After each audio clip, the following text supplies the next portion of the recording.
Hello everybody, welcome back to a precision farming video. Here, let me talk about what I'm doing.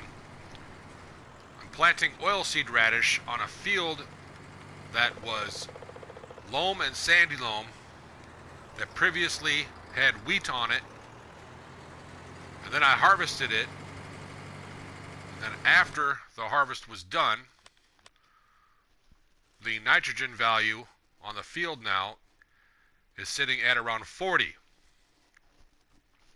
Now the reason I'm planting oilseed radish with no fertilizer is very important. I, for one thing, do not have any manure or slurry, so I need to make up for that with this new precision farming. With seasons, the game has changed. There's a totally different way of doing things now. Forget what you know. The fact that the crop rotation suggests that after fallow, which was first, and then I plowed the field out, made it fresh, brand new. Then I planted wheat, which gave it a bonus. And now planted canola gives a bonus after wheat. But in order to maintain that bonus, I need to make sure I maintain the proper nitrogen values. And because I have no manure or slurry available, because I do not have any animals as of yet, because this is my first year on no man's land, playing at 9 days per season. This is year 1 late summer, and according to the plant chart, I have quite a while until I can plant canola again. Big planting season. So I'm choosing oilseed radish because it's not going to take that long to grow, and then I'll be able to plant the canola. Now, there's a couple other factors that are why I chose this. I need to go back to this screen to the soil types. Canola works best on sandy loam, hands down. And then second best is loam, and then the third best is canola. But check out all that sandy loam I have on this field. With sandy loam and loam combined, it's going to be a nice harvest for my canola when it happens. Now the oilseed radish is there to add just a little bit more nitrogen, but not too much. And because I'm going to plow it out again, I don't want to add fertilizer on top of the oilseed radish, because now that was the old way of doing things with seasons. That way now is not good anymore. It will not work. Because of course after the oilseed radish grows, I have to replow it, put it back into the field as nitrogen. And then I will believe that will bump up the nitrogen to around, I would say, just a wild guess, 100?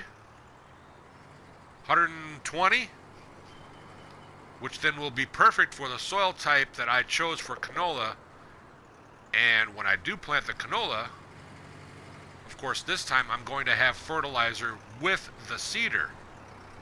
And the combination of just those two fertilizations, plus what's in the soil already from the previous harvest that was left over, equals the proper nitrogen level.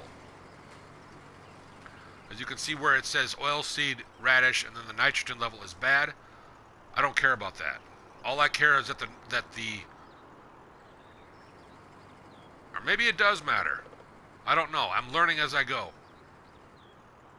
Maybe I should have planted the oilseed with fertilizer.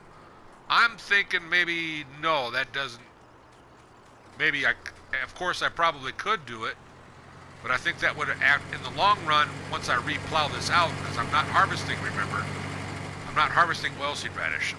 I'm going to plow it out and put it back into the ground. So I think the 60 will maintain itself, plus the mature oilseed radish plowed back into the ground. We'll put this at about 120 nitrogen, and then once I plant the canola on the proper soil type that it needs, plus the fertilizer in addition, which will, if you can imagine, this same seeder with canola in it, plus the fertilizer added in, will be the perfect ratio for canola to work properly. So there's a lot of factors, a lot of variables, and I think I covered them all. So I just wanted to explain what it is I'm doing here and the reason that I'm doing it. Over here, on this field, which I just harvested canola, it's sitting at a nitrogen value of 60, which is perfect for sunflowers. Even nitrogen of 40, I believe, is perfect for sunflowers, or possibly even soybeans. So I'm going to wait. Let me go over here. I'm going to wait until next year to either plant soybeans or sunflowers on this field here that I'm standing on, and I'm not going to add any nitrogen to it at all. It's just going to be a straight up seeding with the nitrogen that's already left in the ground after harvesting the canola. This was what was left over, which I believe is the perfect value for either soybeans or sunflowers.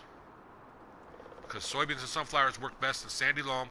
The nitrogen value also comes into play. So does the pH value, which is the lime, which I'm still discovering even more about lime and nitrogen and how many times it needs to be fertilized. Some seeds don't need any fertilization, depending on what nitrogen is in the soil to begin with. And that's all based on crop rotation. So crop rotation still works. That still comes into play. But there's also other factors that are involved. And those factors are numerous. And I still haven't figured them all out. Everybody have a great day.